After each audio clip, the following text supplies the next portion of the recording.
Escuchemos las palabras de la alumna de la carrera técnica de inteligencia artificial, Denise Corona Saldaña.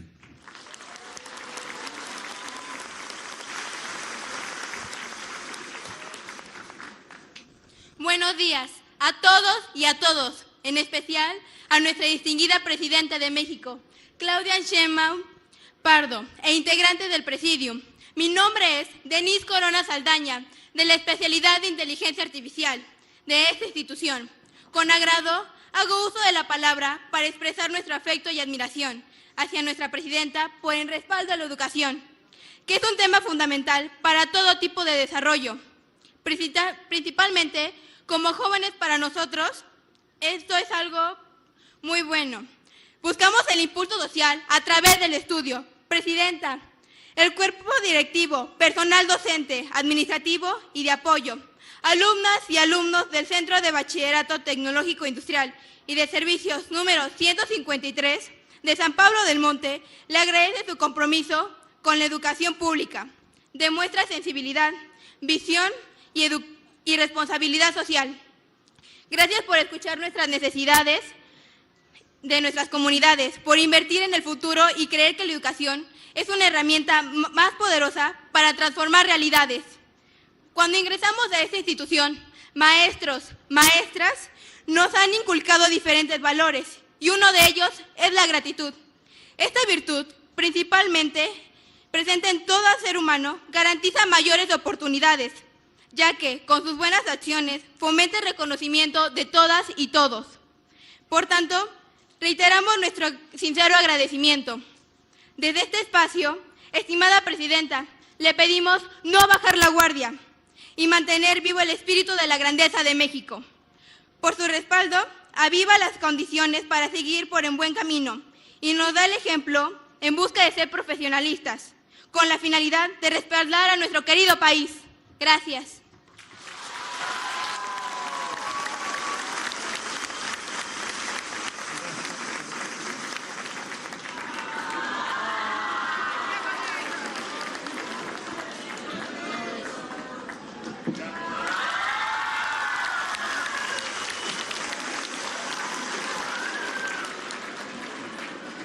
Estimado público, escuchemos el mensaje que nos dirige la Presidenta Constitucional de los Estados Unidos Mexicanos, doctora Claudia Sheinbaum Pardo.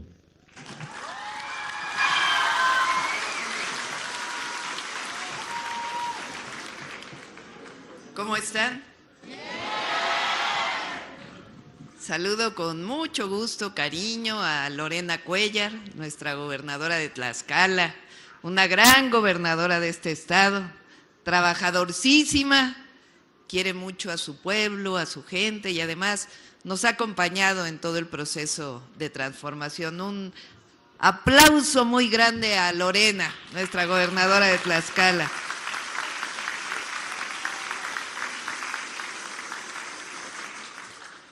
Hoy es el Día del Amor y la Amistad, ¿no? Muchas felicidades. Ahora me acompañó mi esposo para pasarla juntas. Hay que pasar juntos, ¿no? El Día del Amor y la Amistad, ¿verdad? Al ratito, al ratito.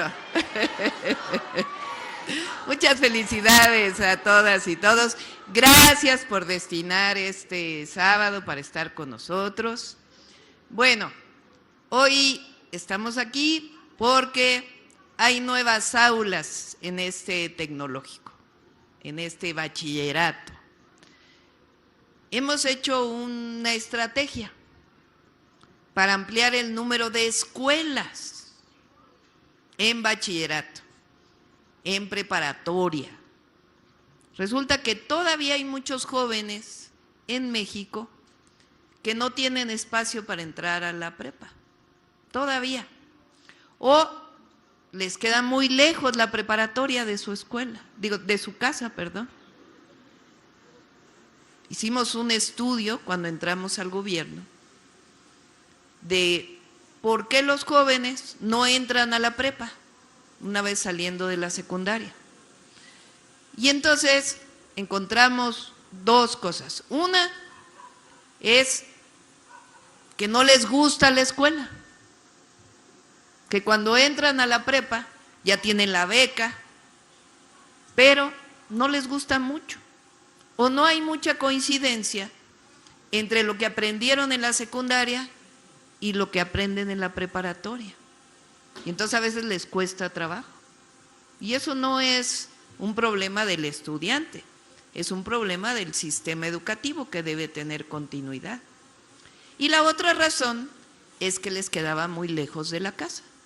Hacer 1 hora, hora y media para trasladarse de la casa a la escuela y luego regresar, pues significaba mucho tiempo. Entonces de ahí salió lo que dije en un evento. Dije, vamos a construir más preparatorias que queden cerca de la casa, para que saliendo de la secundaria vayan directo a la preparatoria. Y luego dije, vamos a desaparecer el examen del Comipems, que es el examen para entrar a la preparatoria en el Valle de México, en la Ciudad de México y una parte del Estado de México. Bueno, vamos a ver los 3 temas. Para que les guste más la escuela, para que no sientan mucha diferencia entre lo que aprendieron en la secundaria y lo que aprenden en la preparatoria o en el tecnológico, en lo que llamamos la educación media superior, pues hay que modificar los planes de estudio. Entonces, iniciamos con la modificación de los planes de estudio. Por ejemplo, en los tecnológicos ya se llevan otras materias que antes no se llevaban. Llevan filosofía, por ejemplo, ¿verdad? Y dirán, ¿y qué tiene que ver la filosofía con la tecnología? Pues tiene que ver mucho. Además, la formación de una persona siempre debe ser una formación humanista. También historia, porque tenemos que saber de la historia de México, de la historia del mundo, pero en particular de la historia de México. Y también, pues que haya más continuidad, que lo que se aprendió en tercero de secundaria, pues tenga continuidad con lo que se aprende en el primero de prepa, en el primero del tecnológico, para que sea un solo sistema educativo. ¿Qué más planteamos? A veces se piensa, es que una preparatoria pública es mejor que la otra. ¿Sí han oído eso? Ah, que bachilleres no es tan bueno como el CONALEP, o que el CONALEP no es tan bueno como bachilleres, o que el CEBETIS no es tan bueno como la preparatoria no sé qué. ¿Han oído eso? Pues es falso. Todas las preparatorias son buenas. Y para que garanticemos que sea así, hicimos un solo sistema, se llama el Bachillerato Nacional, y garantizar que aunque sea un tecnológico o una preparatoria general, pues todos tengan la misma formación y que no pensemos, ay, me están castigando por ir a una mala escuela. No, todas las escuelas públicas son buenas escuelas. Es falso eso de que las escuelas particulares son mejores que las públicas. Eso es falso. Todas las preparatorias públicas son muy buenas, solamente que hay que ponerles pues un paraguas, un esquema en el que quepan todas, y por eso ahora le llamamos Bachillerato Nacional. Entonces, ustedes son del CEBETIS, pero también son parte del Bachillerato Nacional. Y vamos a ir avanzando para que ustedes salgan con un certificado de la Secretaría de Educación Pública y un certificado de una universidad o del Tecnológico Nacional de México o del Politécnico Nacional, para que todos tengan esa posibilidad. ¿Les parece bien? ¿Sí? Bueno, eso es lo primero.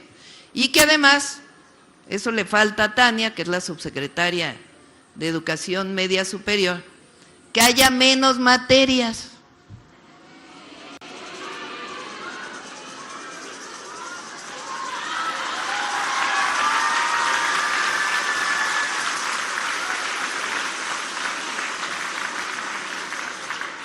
¿Cuántas materias llevan en el semestre? 9. 10. 11. 11 materias. Bueno, miren, claro que lo tienen que decir los expertos, ¿verdad? Pero no es necesario llevar 11 materias.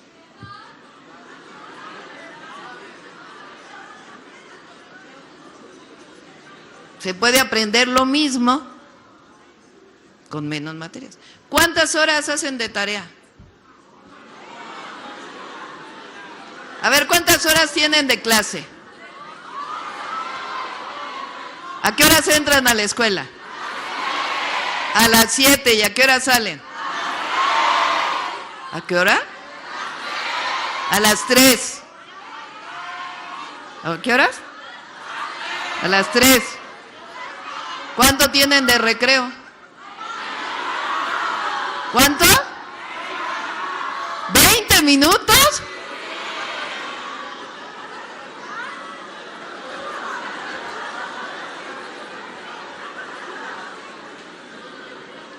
Bueno, ¿cuántas horas hacen de tarea?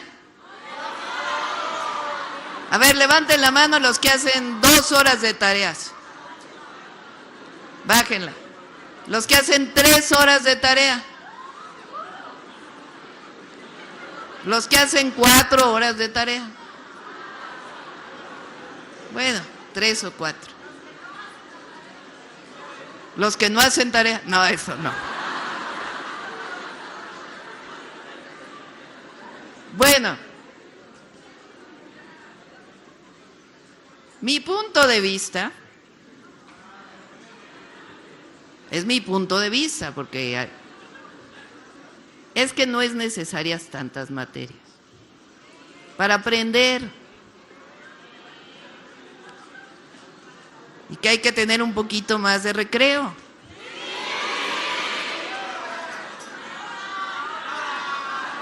No, tampoco. El caso es que ustedes la pasen bien en la escuela.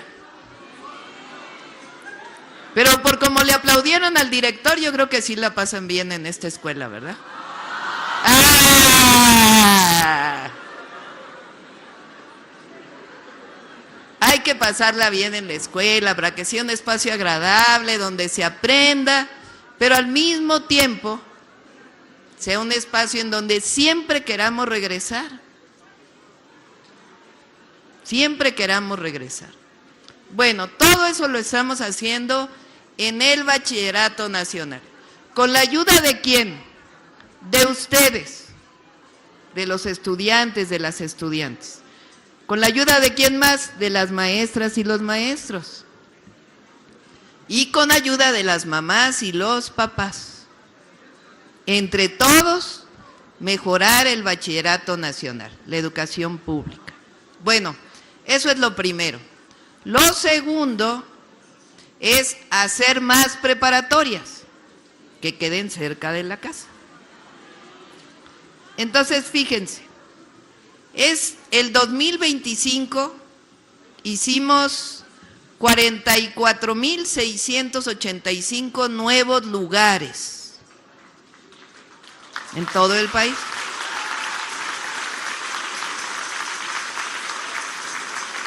¿Cómo lo hicimos? Nuevas escuelas, o sea, nuevos edificios completos, nuevos tecnológicos sobre todo. Segundo, ampliación de los actuales, como aquí, más salones. Aquí pasamos de 1,500 estudiantes, ¿verdad?, a 2,000. ¿Cuánto? Vamos a llegar a 2,000 estudiantes, de 1,500 a 2,000. Entonces, ampliando las actuales escuelas.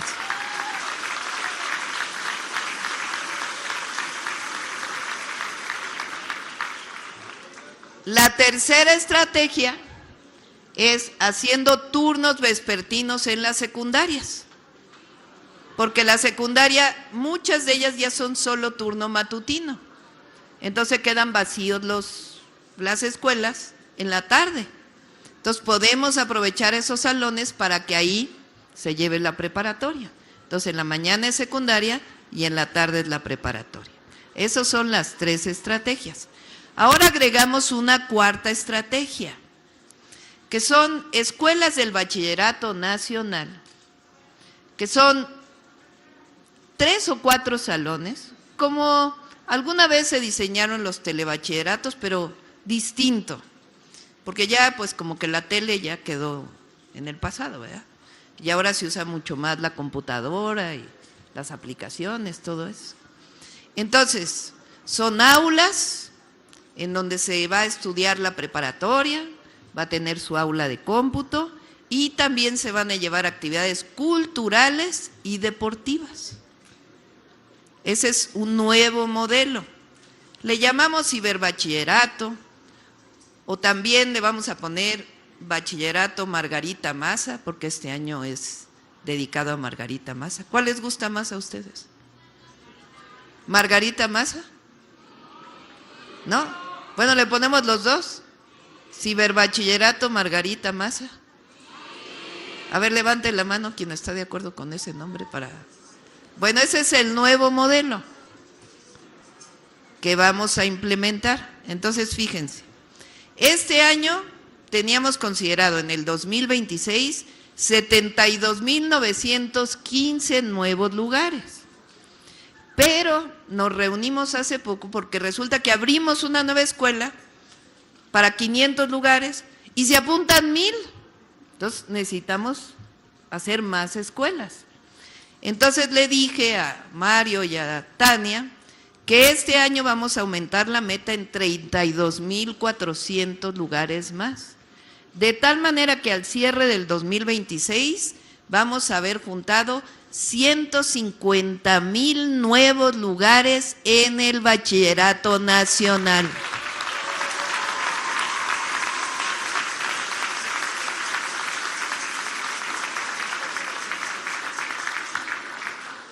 ¿Dónde tienen que estar los jóvenes? ¿En la escuela o en la calle? En la escuela. Pues hay que hacer más escuelas, ¿verdad? Entonces, esa es la estrategia del bachillerato nacional. Entre 2025 y 2026, 150,000 nuevos lugares. Vamos a seguir modificando los planes de estudio para que les guste todavía más la escuela y también que las escuelas queden cerca de la casa. Eso se llama el derecho a la educación. ¿A quién le dijeron? A ver, ¿quién presentó examen de admisión aquí para el Cebetis?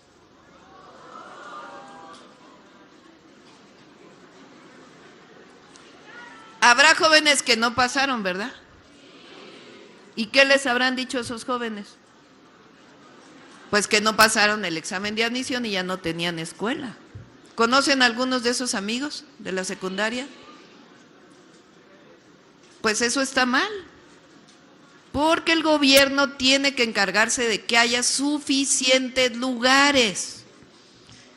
Porque si ya pasaron el tercero de secundaria, tienen derecho a estudiar la preparatoria.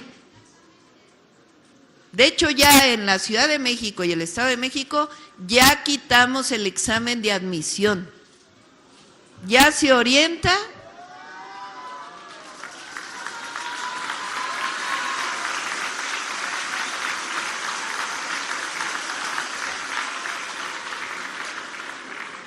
ya en una plataforma eligen sus 3 opciones y la mayoría se queda en esas 3 opciones. Cuando había examen de admisión se llegaban a quedar en la opción número 30. Ahora ya la mayoría se quedó en las 3 opciones. Entonces, en muchos países del mundo, es más, la mayoría no se hace examen para la preparatoria. Bueno, uno cercano a Estados Unidos, no se hace examen para la preparatoria.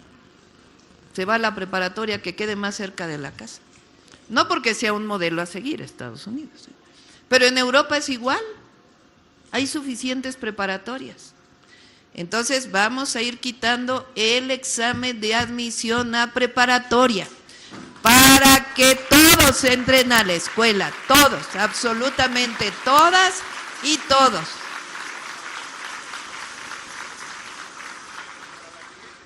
Bueno, ese es algo que quería platicar con ustedes. Quiero platicarles otra cosa.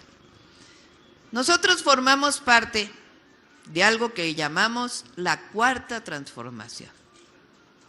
¿Saben lo que es eso?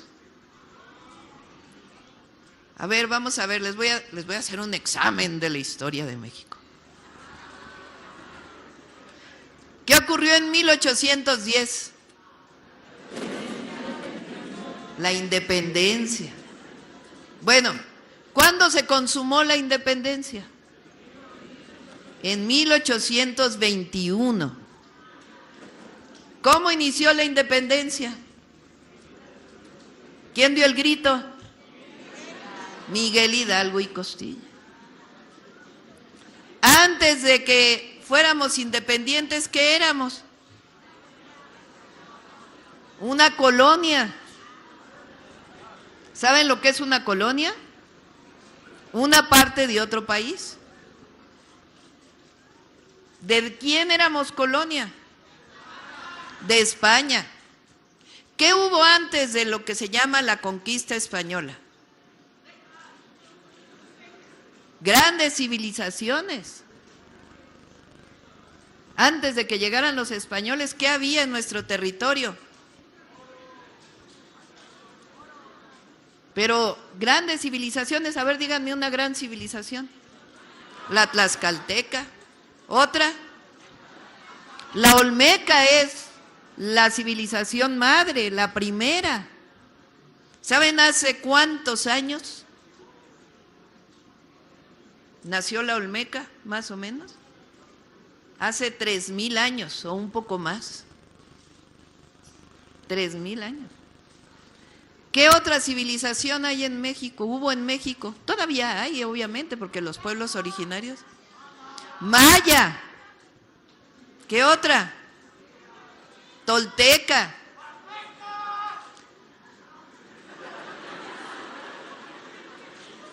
Azteca o mexica. En lo que hoy se conoce como la Ciudad de México y una extensión muy grande, ahí llegaron los mexicas. Bueno, esas civilizaciones, ¿ustedes creen que cualquier país tuvo esas grandes civilizaciones? No, México es especial, muy especial. Hay muy pocos países en el mundo que tuvieron esas grandes civilizaciones. Por ejemplo, ¿sabían que todas esas civilizaciones veían el cielo y describieron las estrellas y tenían calendarios casi exactos? ¿Sabían que los mayas inventaron el cero? ¿Sabían que esas grandes pirámides que hoy vemos en Teotihuacán o las mayas o en muchos otros lugares no existieron en cualquier lugar del mundo? Bueno, esa es nuestra grandeza cultural. La grandeza cultural de México viene de ahí. Y hay que estar muy orgullosas y orgullosos de ser mexicanos. Después llegaron los españoles, con mucha violencia a los pueblos originarios. ¿Saben cuántos años fuimos colonia? 300 años de colonia española. Hasta que Miguel Hidalgo, el pueblo de México, dijeron, es hora de la independencia, de tanta explotación, de que se lleven el oro y la plata de nuestro territorio fuera de aquí. Que se acabe la esclavitud en la que tenían a muchos indígenas y a muchas poblaciones que habían llegado de África. Que se acabe la esclavitud. Bueno, esa es la independencia, de 1810 a 1821. ¿Saben que después en 1821 alguien se quiso coronar como emperador? Iturbide. Y los independentistas dijeron, no luchamos tanto para tener un nuevo emperador. Queremos un presidente Y en 1824 llegó el primer presidente de México. ¿Cómo se llama? Guadalupe Victoria. Guadalupe Victoria. Bueno, eso le llamamos la primera gran transformación de México. Tiempo después, por cierto, fíjense, hubo un personaje que se llamó Santana, que fue, hay quien dice 11 veces presidente, hay quien dice 13 veces, y fue entre otros el responsable de que Estados Unidos nos quitara la mitad del territorio. Bueno, después de eso, hay quien se levantó contra Santana. Esos fueron los liberales mexicanos. E hicieron las leyes, o bueno, la Constitución de 1857. ¿Quién fue el gran exponente de esa época? Benito Juárez. ¿Saben que Benito Juárez, luego nos enseñan que Benito Juárez nació en dónde? En Guelatao, que se fue caminando a Oaxaca, pero luego no nos dicen qué hizo Benito Juárez. Benito Juárez encabezó lo que llamamos la Reforma en México, que fue la separación de la Iglesia del Estado, formar un Estado civil y que hubiera libertad de todas las religiones, que existieran las religiones, pero la religión en la religión y el gobierno en el gobierno, que estuvieran separados, y que se diera la libertad de que cualquier mexicano o mexicana tuviera cualquier religión. Bueno, después de eso hubo una guerra, la guerra de Reforma, con los conservadores. Y después de eso nos invadió Francia, ¿sí sabían? E impuso un emperador. ¿Cómo se llamó ese emperador? Maximiliano. Y luego el pueblo de México, al frente Benito Juárez, ganaron contra los franceses. Eso se llama la segunda transformación. México cambió. Después de eso vino Porfirio Díaz. ¿Saben cuántos años fue la dictadura de Porfirio Díaz? 34 años. Y después de Porfirio Díaz, ¿qué hubo? La Revolución Mexicana. Madero llamó a la insurrección del pueblo de México para acabar con Porfirio Díaz. Llega Madero al gobierno y le dan un golpe de Estado, Victoriano Huerta, y sigue la revolución hasta que llega Carranza. Eso le llamamos la tercera transformación. En todas esas transformaciones es muy importante. México se hizo más independiente, más soberano, con más justicia social, más democrático, más justo. Bueno, pasaron muchas cosas en el siglo XX, pero una importante es que durante 36 años hubo gobiernos que le llamamos el periodo neoliberal. Esos gobiernos, entre otras cosas, dejaron de construir escuelas,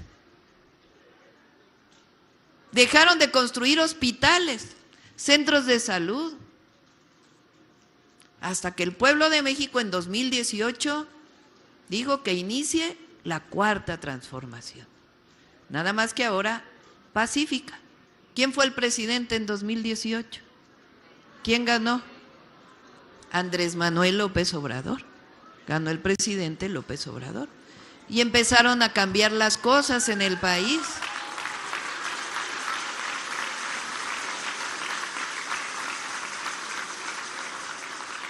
Miren cuánto cambiaron, que estamos haciendo más escuelas. Miren cuánto cambiaron, que 13 millones de mexicanos, 13.5 millones de mexicanos salieron de la pobreza. Miren cuánto cambiaron, que ahora todos los jóvenes de preparatoria tienen una beca. Antes no existía eso.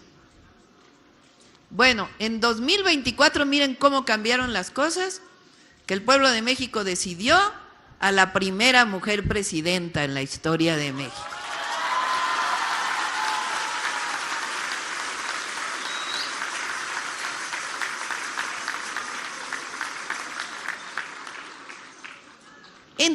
otras cosas cambió algo muy importante.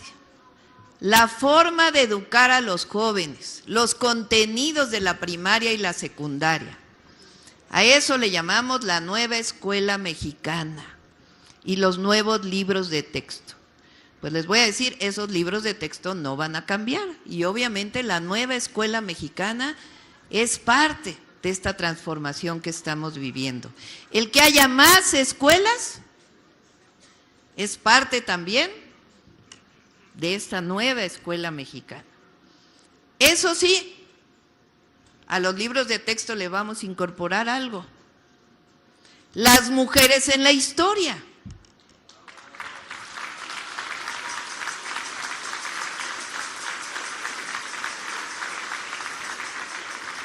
Porque, por ejemplo, nos hablan de Hidalgo, de Morelos, de Guerrero. ¿Saben que también hubo mujeres en la independencia? Por ejemplo, ¿quién? Josefa Ortiz. ¿Quién más? Leona Vicario. ¿Conocen el nombre de Gertrudis Bocanegra? Bueno, Gertrudis Bocanegra es una heroína de la independencia de Michoacán. A ella la detuvieron los españoles, la torturaron y le dijeron, nos tienes que decir los nombres de los independentistas. Y ella dijo, no, no los voy a decir. Y entonces la fusilaron en la Plaza de Pátzcuaro. Díganme si eso no es una heroína. O Manuela Rodríguez, ¿sí sabían de ella? Bueno, ella, una mujer del Estado de México, muy humilde, que oyó de que Morelos estaba luchando y dijo, me voy con Morelos. Y fue generala. Y la mataron en batalla. ¿A poco no es una gran heroína? O ahora le estamos poniendo Margarita Maza al año. ¿Y saben por qué? Porque Margarita Maza no solo fue la esposa de Benito Juárez. Ella, mientras estuvo en Estados Unidos, ayudó a la diplomacia para convencer al presidente de Estados Unidos de apoyar a Juárez. ¿Y en la revolución no hubo muchas heroínas? Muchísimas heroínas. Y en toda la historia de México, heroínas. ¿Saben que en los días cívicos no había una sola mujer en la historia? Bueno, ahora hay 18 mujeres reconocidas, donde levantamos la bandera hasta arriba para reconocer el Día de las Heroínas. Eso es muy importante para los y las jóvenes, no solo para las mujeres, también para los hombres, porque las mujeres y los hombres somos iguales. Nosotras no somos más, pero tampoco somos menos. Eso es parte de la nueva historia de nuestro país. Pues me dio mucho gusto estar con ustedes. Se les quiere mucho.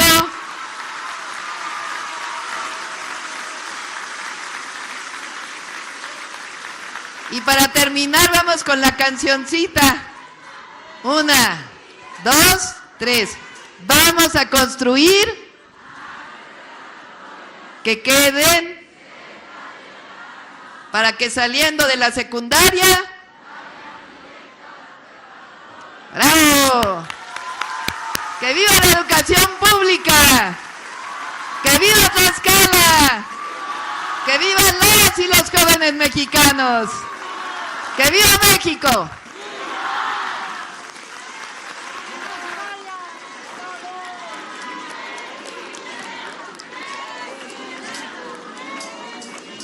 A continuación, invitamos a los miembros del Presidium nos acompañen al corte de listón.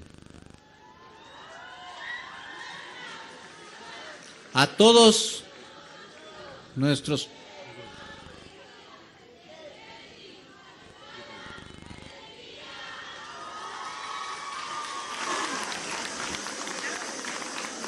nuestros invitados les pedimos nos apoyen con el conteo. Comenzamos. 3, 2, 1.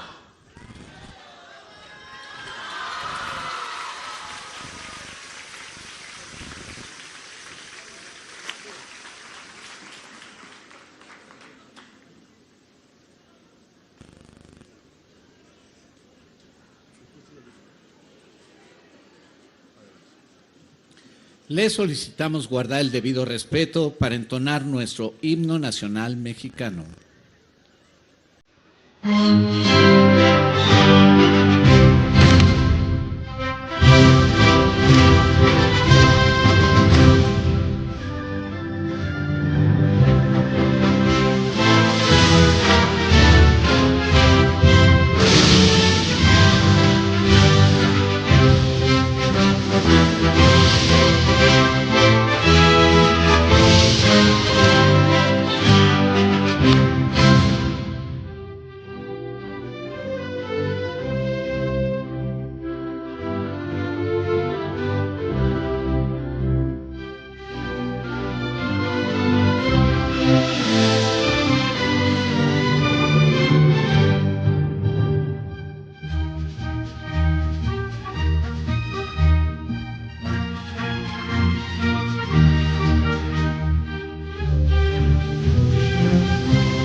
De esta manera concluye este evento.